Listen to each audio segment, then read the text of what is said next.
Okay.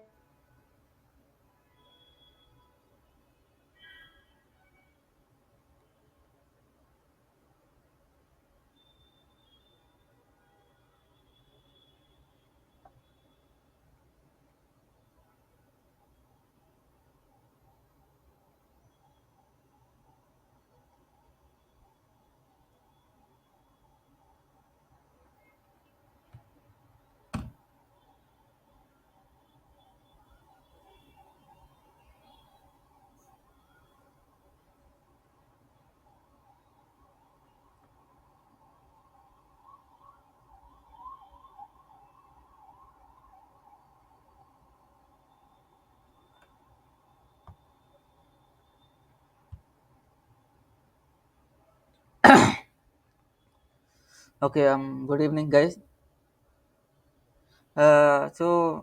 Actually, for the chatting part of the presentation, Akhil T will be taking over, and for the hands-on part, I'll be taking over. All right. So I'll be sharing from my screen with PPT, and yeah, just enjoy. So yeah, I'm Akhil. So how are you guys? Like, how's vacation going? Uh, I'm here to take about Git and GitHub workshop. So how many of you guys know about Git and GitHub? Like, can anyone just unmute or just yeah? Right? Fine. So yeah, so we can start the workshop. Uh,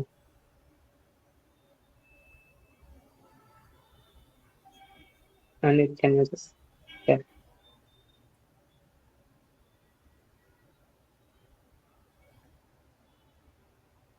So like So basically, Git is a software. So it's like a version control system. So you may ask, what is a version control system? So basically, if you're working on a software, so you'll be working on some code, and it may be working for a particular amount of time. So at one time, your code will be working fine, and everything will be working fine. So, and after that, when you write, when you edit the code, and it may break sometimes. So, you don't have any way to revert back to the previous working thing, working software. So, version control system actually helps you to resolve this problem. So, if you're going for writing a program and it works, so you copy that file and for example, write as test.py, then you copy that and work and rename it just final.py, then just final1.py. Like there'll be multiple files, then you won't be able to organize this stuff. So you will be confused which one was working, which one has which feature and all. So this version control system actually helps to solve these kind of problems. It will have a centralized way so that you have which at which uh, point of time you have which features and all. So if you have any doubts, interrupt me and ask me any questions. So if you don't understand anything or just ask questions, just ask, unmute, or you can even type in the chat. Just be interactive, okay? Uh, so yeah, so this version control system actually helps you to solve these kind of problems like this. Which of features you have added at which point of time. So if you want to go back to that point where you have written those features, you can do it with a version control system. And also it saves much more space instead of just copying and editing files and saving just many just final one, just final two, that kind of stuff will take up much more space. But this version control system is like an efficient way. So basically what it does is you can take a snapshot of your software of all the code base, and it will say that for you. So you can take multiple snapshots at each time you add. any feature, or if you like fix any bug or something. So like you can actually go back to the point where you have like written the fix for a bug or something. So that will be easier for you to navigate between these versions. So that's where this Git and GitHub helps. So Git is a software that helps you for like for the version control. It's a version control system. So basically, you can see that it's like we are in this example. It's like we have organized a V1 like version V 1.1, version 1.2, version 1.3. So like Git also does this stuff, but Git actually helps you to organize in such a way that it is much more efficient and easier to navigate. So like in Git, it actually takes the snapshot of each of the version in a way like, for example, in version 1.1, it takes a snapshot. And when you take a snapshot in the version 1.2, it actually takes the difference between the both of the versions. So it's like kind of much more space efficient. And also it is much more faster. So that's why we have these version control systems. So yeah, why we need these version control systems? So like the major advantage is like we don't want to like have this much folders. Like for example, you have seen that in the previous case, it's like we have created some folders with version 1.1, version 1.2, version 1.3. So if you got like so many versions, then it will scale up and it will have like much more. It is not space efficient. It will have like much more file size, but version control system helps you by like only uh, taking the difference between each of the versions.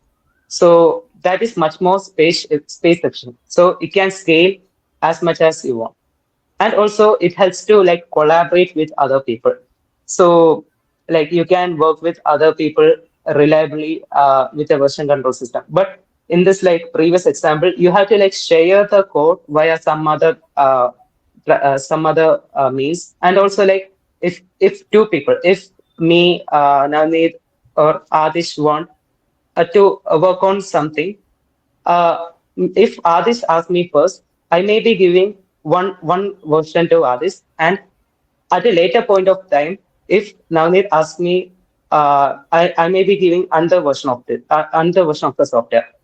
So if they are working on two features, we can like integrate both of them together because they have different versions of the software. So like they may be working on different kind of versions, so it may have later conflicts. So these kind of problems will can be tackled by a version control system. So these are the two main advantages of a version control system. So yeah, you can see in this picture. So for example, we can take this gameplay. So you can see there are many options like resume, save game, load game, and etc. So if Navneet is working on save game, and if Adish is working on load game feature, so both are like different features. So if they are working at the same time, so if you are in a traditional kind of thing, they will have a copy of the code base, and they will be working on their own way. And at a later point, we cannot combine their features in an efficient manner because like they are working on different files, and also there will be some conflicts with the code base. But with a version control system, we can work on different features at the same time, and we can combine these features in a single product. So that is one of the features of version control system. So like there are two kinds of version control systems. There's like centralized version control system and distributed version control system. So like centralized version control system, it's like there's like a single server that is providing the code base to all the users. So it's like you need a stable internet connection for that because you need to whenever you make any changes in the code base, like you need to have this connection with the server. So And also, if the server fails, then you have no other means to get this code back. But in distributed version control system, every user has their own copy of this code base. So, like, even if the server is down, like you have this copy with all other users. So your code base doesn't go anywhere. So it's safe. And also, but since code base is with all other users, there might be a change in the versions and all. So it requires much more effort from the user. But since centralized version control system have a single server, the code base will be the same for every user. So in distribution version control system, since like every user had their own code base, like you do not require this internet connection. You just need it if you need to like share this your code base to the server or to anyone. So you can do your work offline, and also like branching is very much easier in this distributed version control system. And like the examples of centralized version control system is subversion VCS, and in distributed version control system, it is Git and Mercurial. So like you would ask like why Git is like very much safer, like very much famous. It is like industry standard. Why is it? So the main reasons are like it is free and open source. So like anyone can use it because like since it is free, anyone can download. So it doesn't require any money or anything, and it is also open source. So you can review the code. You can understand what all are running in your computer. So and also it is super fast. So like the main downfalls of other version control systems are like this merging and branching. Like these are two features of a version control system: merging and branching. These are like slower in other version control systems, but in Git it is like very much super fast. So that made Git much more popular, and it is reliable because like since it is industry standard and everything, like every people uses it, so it is reliable and it is widely used. So this is why it is like the default standard in everything. So yeah, we can get into Git. So about Git, so like Git has many features. Like it has many advanced features you can like use. So like first of all, we'll initialize. So first of all, we'll make a directory which has all the code base of our software. So if we need to like make it as a Git repository, we need to first initialize it. So in this workshop, we will be understanding about Git initialization and its setup. Then we'll familiarize like basic Git commands such as like Git add, Git commit, Git push, Git pull, and all like these basic Gits we'll be familiarizing in this workshop. Uh, and also the staging area. So I'll give you a brief description about staging area. So there's a command called git add. So whenever we use git add, and we'll add the file name after that. So for example, git add file one. Okay. So this file one will be going to the staging area. Staging area is a area where we can review the changes that we made to the code base. So before like pushing it to some other repository, like before pushing it to GitHub or something, we can like review what were the changes we made. So that is where the staging area comes from. So we can like uh, review what all changes we made. That is the concept of staging area, and taking snapshots of commit changes. So there's a command called git commit. So what it does is it will take the this screenshot. So like version control system is basically like taking the screenshot of each of the versions we made so that we can revert back or like uh, easily we can revert back easily. So uh, this taking snapshot in Git language, it is called commit. So we'll be learning about Git commit and also syncing changes from a local repository to a remote repository. So Git push is the command for like syncing our. So it will take our code base in our local machine and push it to the remote repository. So we'll be using GitHub for our purpose. There's like many other platforms we can host our code base on. Like GitLab is one of the options. GitHub, we'll be using GitHub, and primarily everyone uses GitHub. So we'll be focusing on that. Then if you want to like take the repository from GitHub and sync it with our local code base, we'll be using Git pull. So we'll be studying that, and for can pull requests in GitHub. So we'll be also looking into that. So from this, Navneet will be handing over. So this will be hands-on. So you can take your own, take your laptop or computer and go along with this. So yeah, Navneet. Okay. So from this point onwards, we will I'll show you each of the command and what they do. So let's get into it.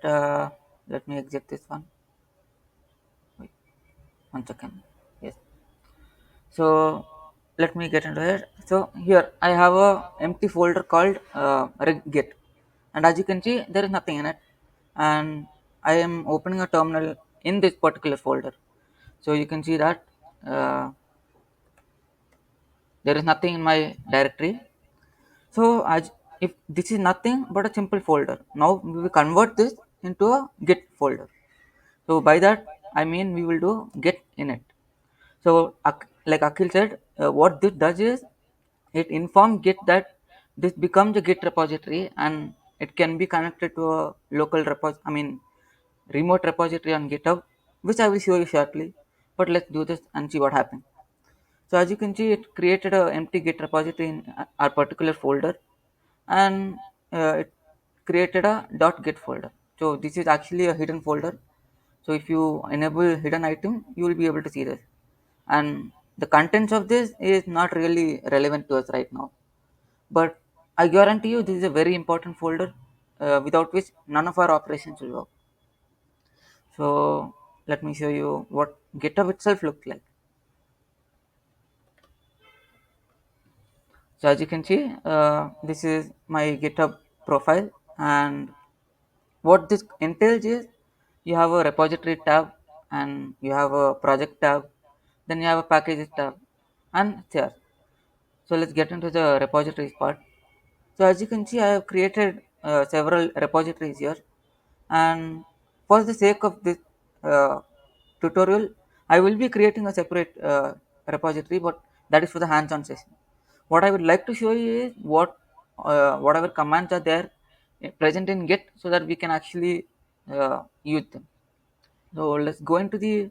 I mean, I hope everyone has a Git account and like Git setup on their local computer and a GitHub account, right? If not, like now is your time to do it. Setting up a GitHub account does not take very long, so I think 2 minutes is enough for that. In the meantime, let's go into one of our trending repositories, right? And let's just take any of the common repositories that even you will be able to access. So let's just take something like this. I don't know what this is, but yeah, this is a very popular repository. Okay, so this is what our repository page looks like, and as you can see, there's a lot of button, a lot of tab, and everything here.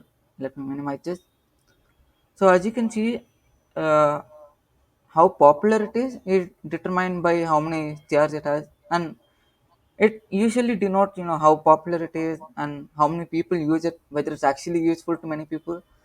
But that's just a general indicator. For your use case, you may find something else. And first thing what I would like to highlight when you're going to any GitHub repository, the green button is very important. So if we click on that, we have several options here. Download a zip, and we have a get link. So what this does is we can copy this link, right? And like I told you, this is an empty Git repository. So let me quickly delete this.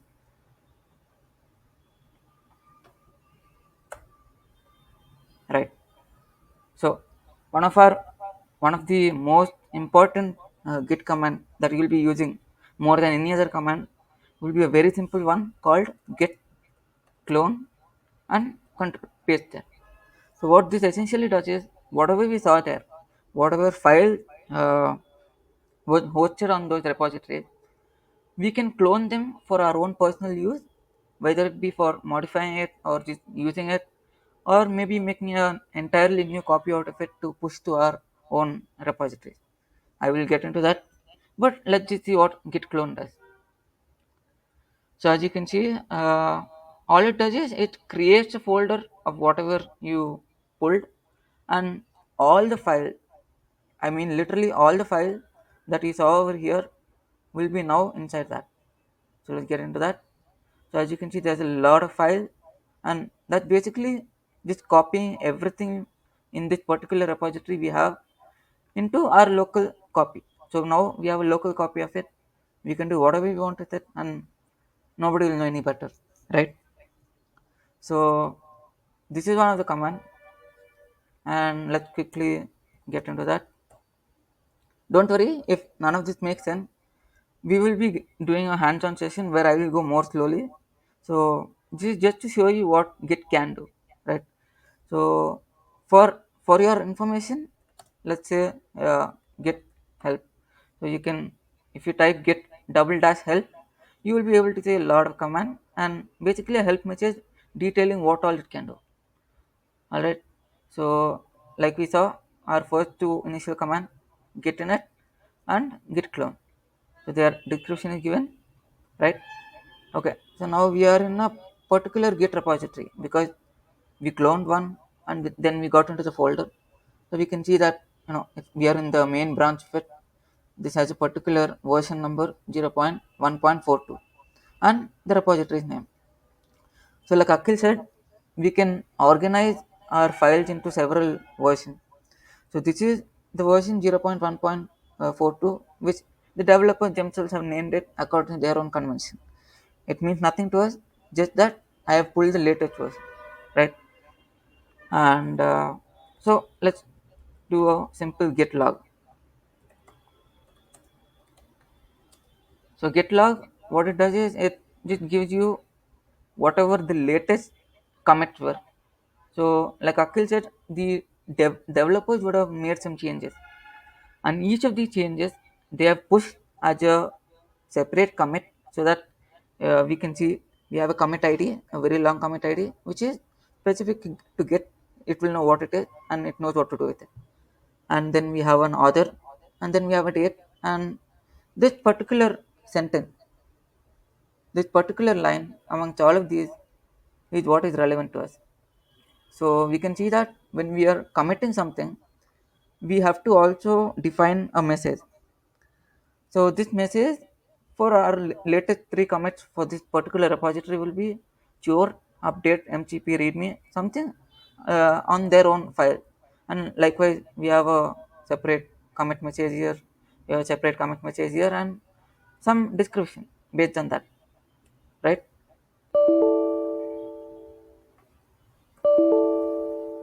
Okay,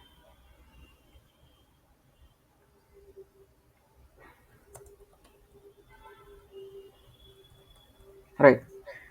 And so that was git log. So git log is nothing but it shows us whatever the latest developers commits were. And then we have another one called git status.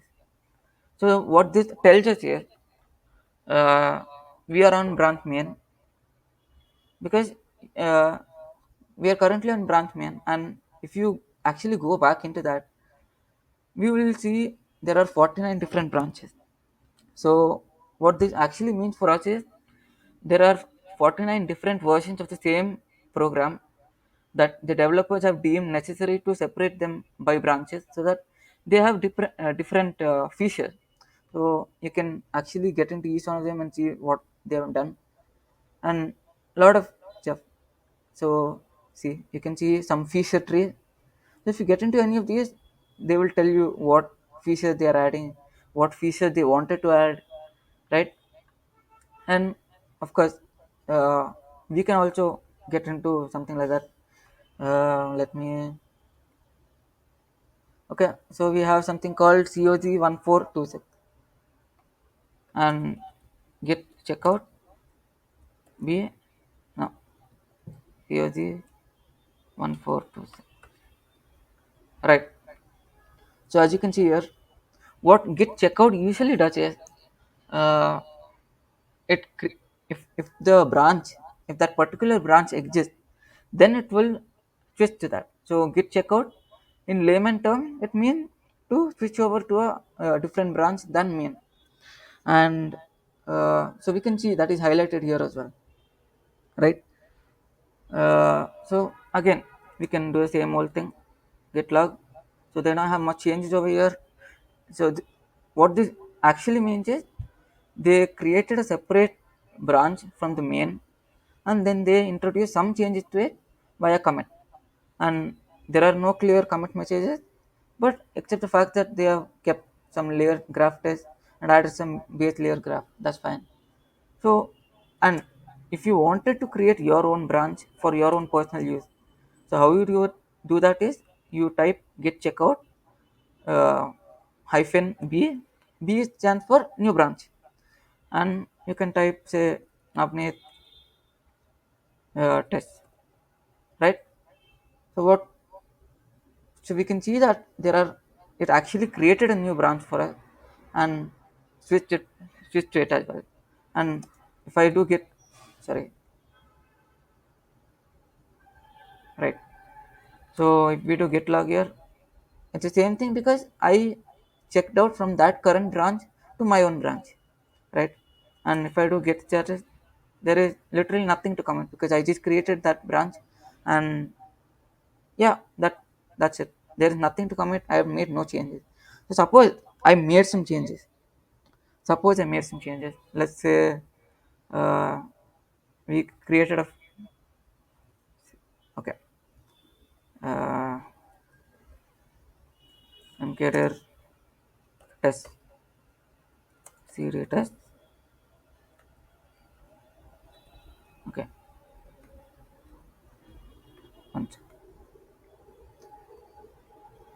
So you can see that it actually created a new branch for us, and it also created that. I created the test folder just to show you currently, but let's say we added some files in it. Uh, let's just say some random Word document. It doesn't have to be a Word document; it could be anything. And now, let's say I added that particular one. So git add dot. Let's break this down. Git add. Git add mean, if we want to, if we have made changes to any particular file and we want to add it to our remote repository, or we want to just commit it, right. So we can do git add that particular Word file, right. We can do this, or just to add everything that was already changed, we can just do git add dot, right. So it gives us no output, which is good because there are no errors. So let's say git commit m uh, test commit, right. So suppose I wanted to commit it as well. Now git commit hyphen m. So what this hyphen m means for us is, we have to specify a message for the commit. So like you saw here, git graph like layer graph test. So this is a commit message. We will type this, right. Now you can see it created that file, it committed it, and it told how many files are added. And if we want to remove it as well, we can do it later. But let's say we committed it for now. And since I don't have a fork to push it to, we will not do that currently. But let's just say we have git started. So there is nothing to commit because we've already committed it. And let's do a git log, right? See, our test commit came here, and this is going from head to Navneeth test. So this is my particular branch which I created now, and this is the head. Head is basically the main branch of the Git repository. So my branch is here, my test commit was added, and if I have a fork online, I can push it as well. So I guess that is enough for now, because I think I've covered everything here. So at this point, please, if you have any doubt, ask, because I know I just introduced a lot of comments immediately to you. We'll be sharing the PPT to you as well once again. Uh,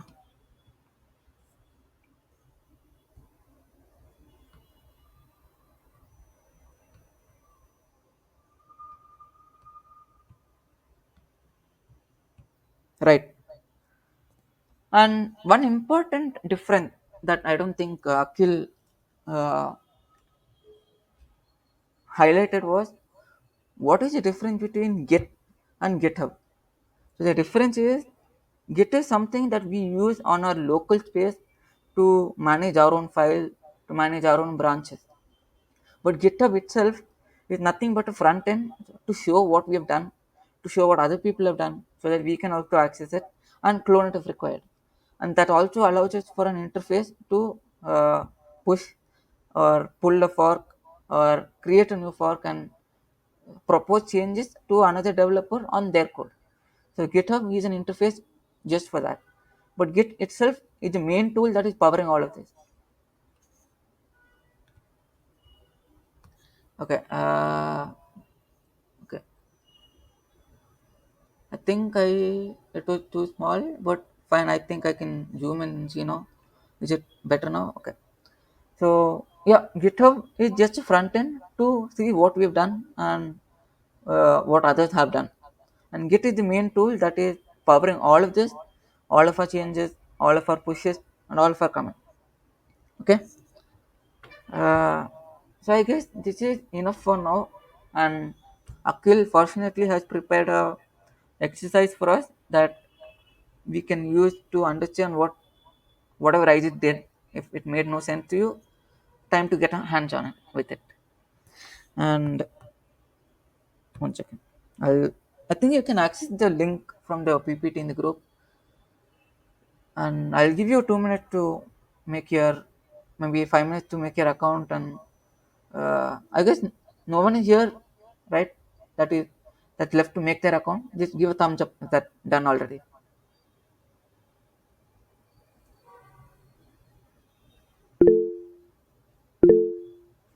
Right, that's great.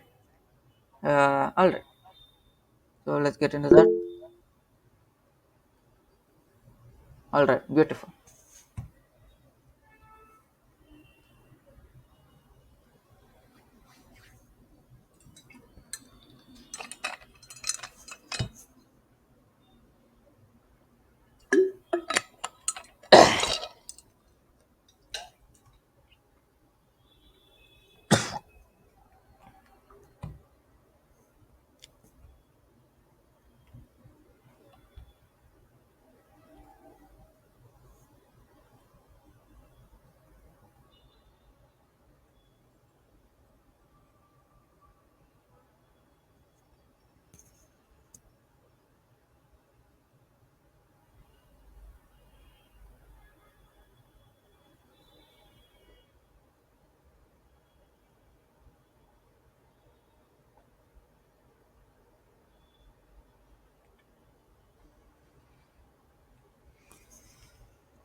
Okay, Atish has posted a link in the comment to quickly access the Git repository I mentioned.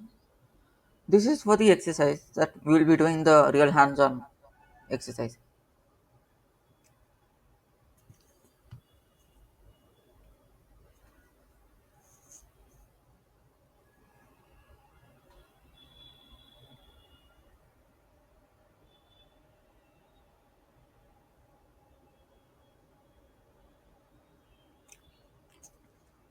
So at this point, if anyone has any doubt, please approach me in the chat or maybe a personal WhatsApp DM.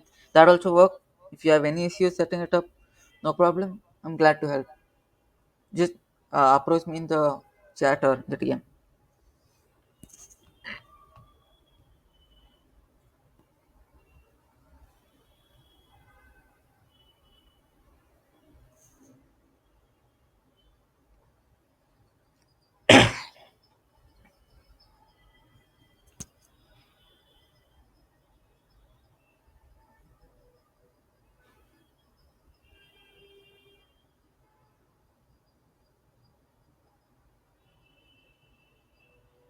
All right. I think that's enough time, right? Okay. Uh, so what are we going to do today? So Akhil has prepared an exercise for us that, let me read it out. Fork and clone your forked repository. So what that essentially means is, when you get to this page, right, you will see a button called fork. This button. So this button is what we are going to be using to kind of make our own copy of this repository in our account, so that we can also clone it and then make changes to it, right? So that is called a fork. Fork is just to copy it to our own GitHub account. Now, then make a folder in your root directory with your roll number. All right. So we will be creating a folder called, we'll put our own roll number, and in that we will be creating a README file. So in this README file, we will be giving a brief introduction about it, that you can do it on your own, and kind of whatever steps you have done till now, and hopefully uh, if I was not too fast, you tried those commands on your own as well. So you can list those down as well, and then we will push those changes to our fork, and then finally we will be doing a pull request. What a pull request entails is, uh, if you go to this tab over here, we can see that we can open a new pull request here. So what this essentially means is, from our fork, from our copy of the repository, we would have made some changes. So this is how you propose uh, your changes to the developer of the original repository. You open a fork, you make your changes, maybe open a new branch and make your changes, and then you open a new pull request via this interface, and you click this, we will get there. But this pull request is what is powering the entire collaboration part of GitHub, and it's a very useful tool, and we'll be using that as well today. All right. Uh, Great. Some people have already created some fork, so I shall proceed to make my own as well.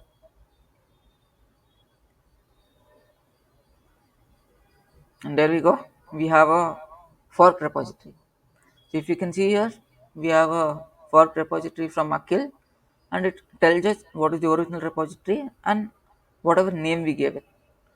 And you can see a sync fork button here. So this means, if you own this repository, and if Akhil has made some changes to the original repository, and you want to pull those changes as well, then you can click this button.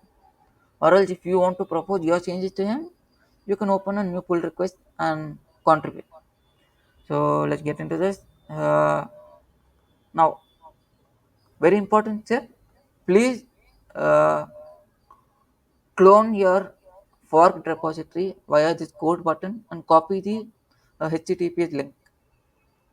So I will go a little bit slow so that everyone can see this. Okay. So we copy this link, right? And we'll go to a terminal here, and okay, I'll leave the size as it is. I think it's a little too big, but it's fine. So where are we currently? In our text folder, right?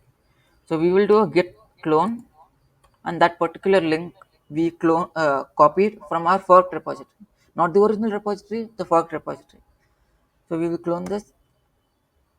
Great, and yeah, that is it. We have cloned it. Now we shall get into that one. And you can see there's a git folder, there's a readme file as well. So we will ignore this readme file for now, and we will create our own folder. So I shall zoom in a bit, right? So I'll rename this to B230450MB. That's my roll number. We have created a folder.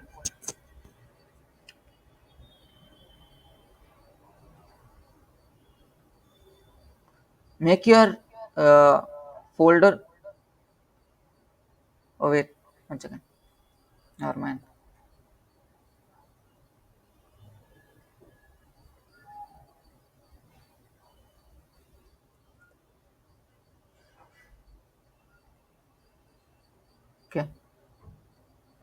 I'll just quickly delete this one. This is not relevant to us. Okay. Sorry for that. I'll quickly clone my repository again. Right. So I hope everyone has cloned their repository and then get into it. So you can use VS Code and open this folder,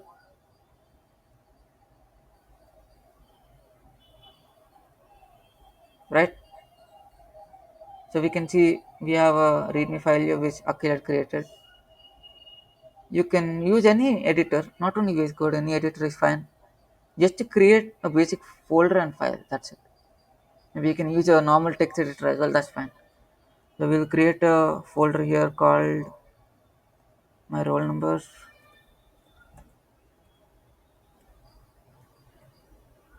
Okay, so that's my folder with my roll number. I hope everyone is following. Just give a thumbs up. Excuse me. Can you Yeah. please show after what we had to do after cloning? Uh, I didn't get you. So after we cloned the workshop, Hmm. then how to open this folder from our Okay, so that part computer? I shall show you quickly. So let's just open code normally. Okay, wait, let me close this 1 second. Okay, so suppose you open Visual Studio Code normally, right? So you go to File and click Open Folder. I hope the option is visible, right? And then you select your folder,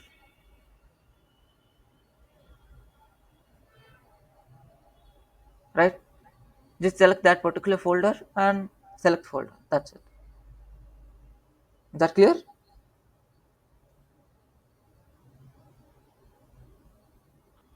Okay, okay. All right, all right. So this is our README which Akhil had created and not relevant to us. What we will be doing today is we'll create our own folder called our roll number with our roll number as the name, and in that we will create a new file.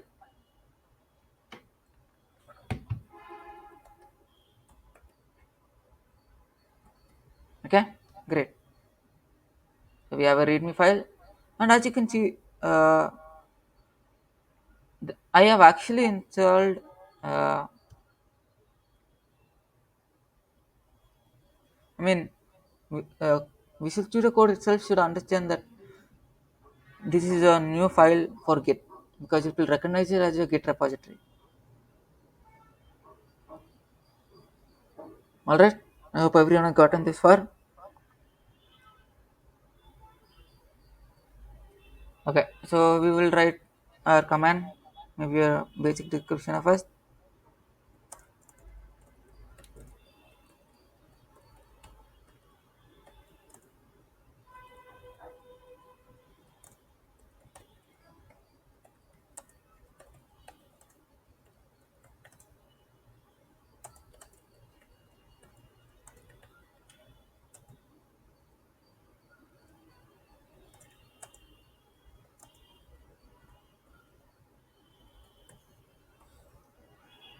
And all the Git command.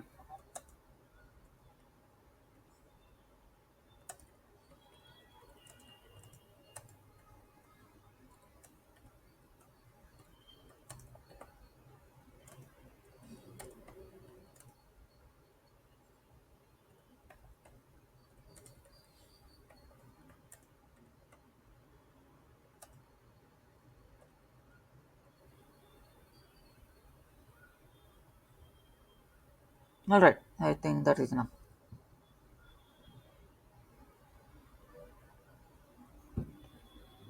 I will give you a minute to do this.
All right.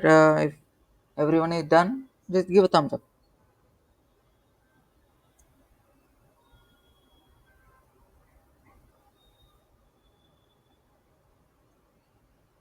Okay.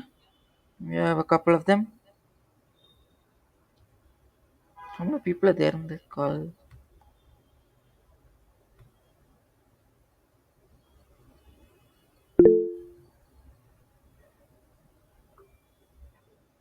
Yeah. What happened? Who raised their hand? Okay. No. Fine.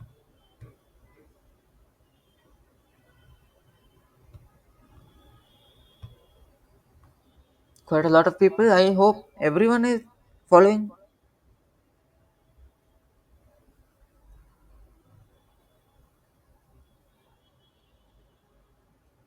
Okay. That's good to see.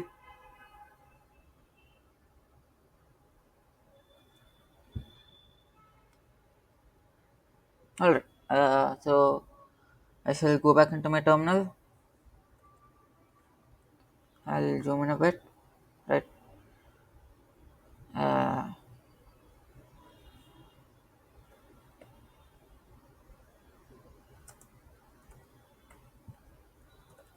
all right. So let me see the file. Right. So we have a folder called with my roll number at the name B23. Okay, great. We have a README file. Now what we will do is, uh, what I want you to do is, I want you to go into your terminal and open that folder. Just cd into it, or you can. I hope most of you are in Windows 11, so you'll be able to right click and open in terminal, right? And I want you to go into your roll number named folder and see if the readme file is present using dir command. Okay. So what we shall do is we shall add we shall add that file to the staging area via git, and we can do it manually via readme file or just add everything with a dot. This is way more convenient, but in larger projects you may need to add individual file or a bunch of them side by side. So for the demonstration I'm just putting a dot to signify that I want to add all files which are modified. Okay, so we can see that we have a +1 over here, and actually this is a custom terminal, so you might not have the same layout, but trust me, if you have added it, you will see a change. Let's commit it.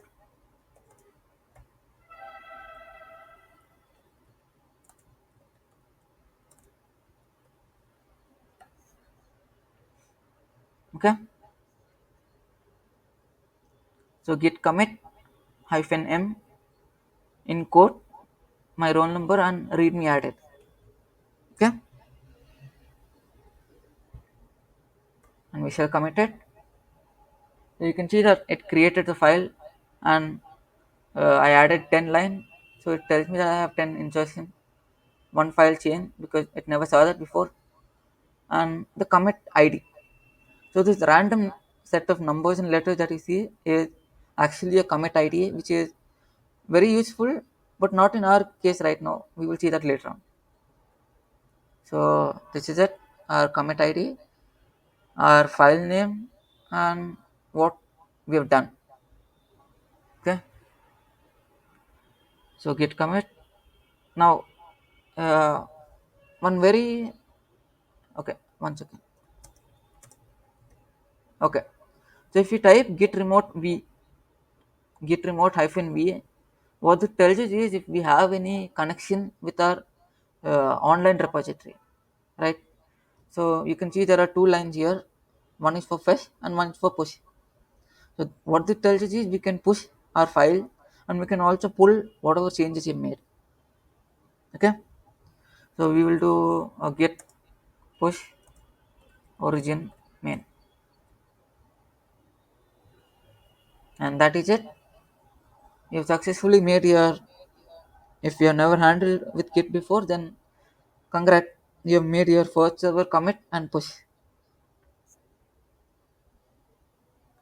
So I hope everyone has gotten this far to the point where they can type git push origin main and not have any error. If you have some authentication errors, it might be due to you not configuring your email and token like was mentioned in the setup. And let's get back into our actual GitHub repository, our remote repository. And you can actually see that uh, we made a commit, we pushed it, and we also typed this, and that is great for us. So we have a commit, right? Now what I want you to do is I want you to go back into Akhil's original repository.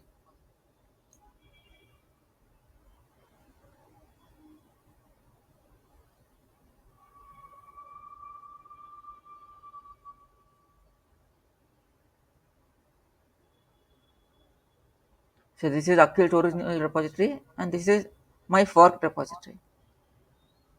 And it's wonderful to see that 18 of you have actually forked it and tried to do something. That's good. So there are 18 fork. I can see that over here. Even though it is not mine, this is a public repository, so you can see what changes have been, how many forks have been made.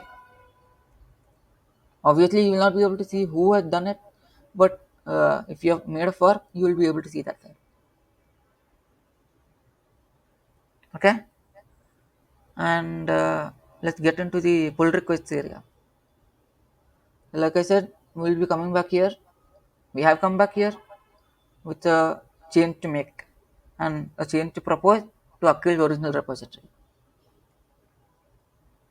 And we shall click this. Okay, and okay, so once you actually click that button, create pull request, you will be encountered with a pretty plain screen actually, but all of the stuff that we want are actually here. So this is on the left side. If you see a button, it will be Akhil branches, and if you see the one over here, okay,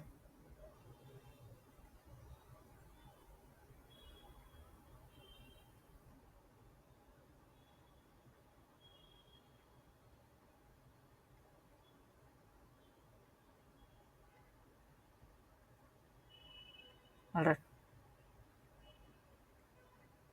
okay, and yeah, that was it to see on Akhil's page. Now I want you to come back here on your forked repository, on your forked repository GitHub page.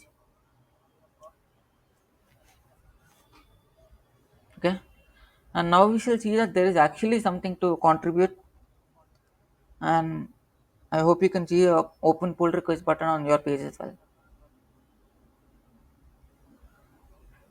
Okay, so we click that. Great.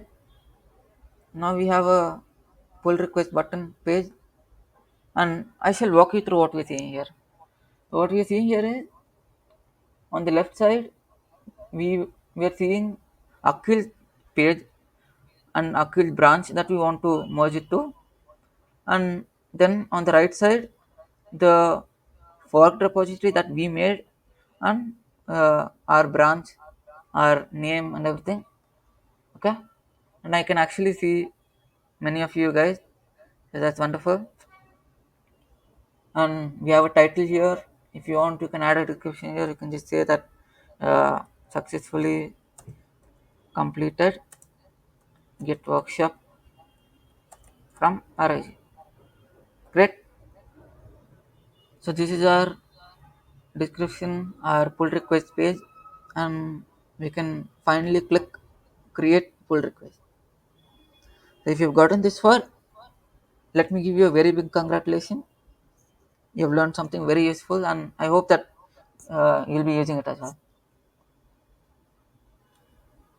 So you have two options here, which is not important right now, but you can create a draft pull request like a mail, draft mail kind of thing, or you can directly create a pull request. I will click that, and yep, we're in. We have a change to commit, and if Akhil is if Akhil want to merge any of our changes, right, he will be able to pull all of these and make a change in his own repository. So this is a pull request to Akhil's repository, and it is his wish whether he wants to merge those changes or not. So 3 pull requests, that's beautiful. And of course, it will increase. So one more thing I want to tell you is, uh, you can see that these are open pull requests, and then we have a closed pull request section. So what this means is, if Akhil decided to merge any of our changes, he will have to pull it and close it. That closing means that pull request is done, it's over with, and that will move on here. And likewise, we have issue sections as well. If we have any problem with, or if we want to highlight any problem in his code base, we can also highlight that. We can open a new issue and point out the particular code line or any propose any changes, and he will, if he want, he can go through it and he can resolve those issues. Again, open, close, same logic.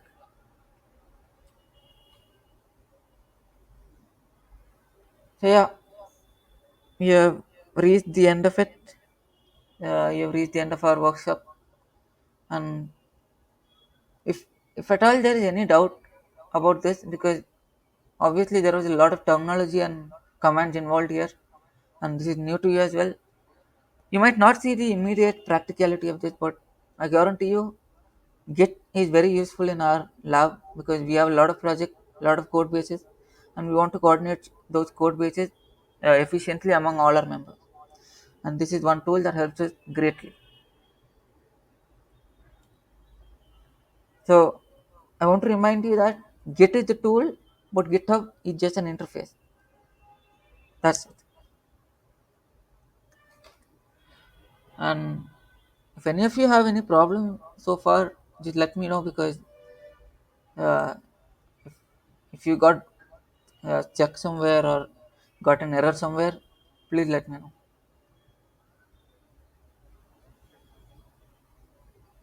Could be anything. It's fine. We all make mistakes. Yep. So you've reached the end of it, and yes, congratulations again. I think we can leave now and give you a short break. I'll come back at 6:30 to give a workshop on Docker as well. Docker is another useful tool, but not as useful as this. So if you want to attend that, that's fine. That's great.